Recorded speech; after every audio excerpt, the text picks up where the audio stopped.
বছরের শেষে দিল্লিতে, বছরের শুরুতে পথে ২৬ বিধানসভা নির্বাচনের আগে তৃণমূলের সেকেন্ড ইন কমান্ড অভিষেক বন্দ্যোপাধ্যায়ের দ্বিমুখী কৌশল। ভোটার তালিকা থেকে নাম বাদে কি তৃণমূলের মাথা ব্যথার কারণ, প্রশ্ন তুলছে রাজনৈতিক মহল। শনিবার থেকে শুরু হয়েছে এসআইআর শুনানি। প্রায় ৩২ লক্ষকে শুনানিতে ডাকা হবে বলে কমিশন সূত্রে খবর। এছাড়াও কমিশনের নজরে ১,৩৬,০০,০০০ ভোটার। এই দিনকেই বেছে নিয়ে কমিশনকে নিশানা রাজ্যের শাসক দলের। অভিষেক বন্দ্যোপাধ্যায়ের দাবি, যদি ১,৩৬,০০,০০০ লজিক্যাল ডিসক্রিপেন্সি হয় তবে তার তালিকা প্রকাশ করুক কমিশন। যদি ১,৩৬,০০,০০০ লজিক্যাল ডিসক্রিপেন্সি হয়, লিস্ট রিলিজ করুক। বাংলায় যদি ১ কোটি রোহিঙ্গা বাংলাদেশি থাকে, ইলেকশন কমিশন লিস্ট রিলিজ করুক। হয় লিস্ট রিলিজ করুন, নইলে বাংলার মানুষের কাছে ক্ষমা চান। এখানেই শেষ নয়, বছরের শেষ দিনে তিনি নিজে দিল্লির কমিশনে যাবেন বলে জানিয়েছেন। উত্তর না পেলে কমিশন ঘেরাওয়ের হুঁশিয়ারি। ৩১ ডিসেম্বরেও দিল্লির সদর দপ্তরে অভিষেক বন্দ্যোপাধ্যায়ের নেতৃত্বে তৃণমূল কংগ্রেসের ১০ সদস্যের একটি সাংসদদের প্রতিনিধি দল দেখা করতে যাবেন মুখ্য নির্বাচন কমিশনার জ্ঞানেশ কুমারের কাছে। এবং সেখানে যাওয়ার আগে অভিষেক বন্দ্যোপাধ্যায় রীতিমতো চ্যালেঞ্জ ছুড়েছেন যে তারা যে প্রশ্নগুলো তুলবেন সেটা যেন লাইভ টেলিকাস্ট করেন, যদি কোনো কিছু লুকানো না থাকে নির্বাচন কমিশনের। কি করে ১,৩৬,০০,০০০ মানুষকে হিয়ারিংয়ে ডাকা হচ্ছে, তার তথ্য কোথায়, সেই লিস্ট প্রকাশ করুক নির্বাচন কমিশন। আমি ৩১ তারিখ দিল্লিতে নিজে যাব।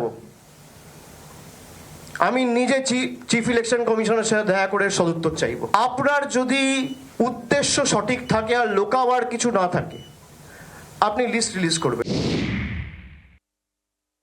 মাঝে মাঝে আমেরিকা বিদেশ যান, তো কমিশনে যান, ১০০ বার যান, যুক্তি নিয়ে যাবেন, রাজনৈতিক কথাবার্তা বলবেন না, যুক্তি বলুন যে নির্বাচন কমিশনের পদ্ধতিতে এখানে ভুল আছে, এটাকে সংশোধন করা প্রয়োজন। যুক্তি দিয়ে প্রমাণ করুন, কোনো যুক্তি নেই।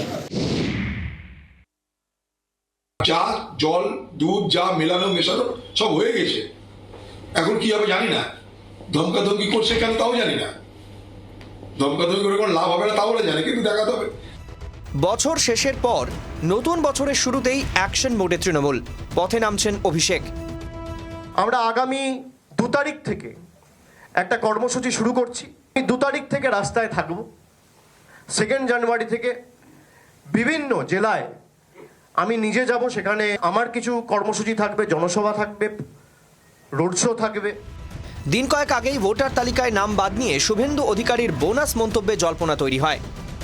আমি বলছি ৫৮ লক্ষ বাদ যাওয়ার পরে তৃণমূলের সঙ্গে বিজেপির কোনো গ্যাপ নেই। এরপরে তো আরো বোনাস পাবেন আপনারা।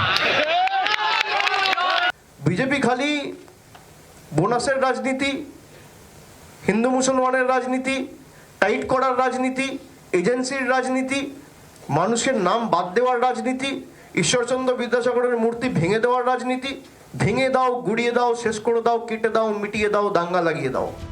ইতিমধ্যেই খসড়া ভোটার তালিকা থেকে ৫৮ লক্ষের বেশি নাম বাদ। রাজনৈতিক মহলের মতে বিহারের পর বাংলাতেও ভোটার তালিকা থেকে কোটি নাম বাদ যাওয়ার আশঙ্কা। তৃণমূল প্রথম থেকেই বলে আসছে, এসআইআর হোক, কিন্তু একজনও যেন বৈধ ভোটারের নাম বাদ না যায়। এই পরিস্থিতিতে নাম বাদের হাতিয়ার হাতছাড়া করতে চায় না ঘাসফুল শিবির। প্রবীর চক্রবর্তীর রিপোর্ট, জি২৪ ঘন্টা।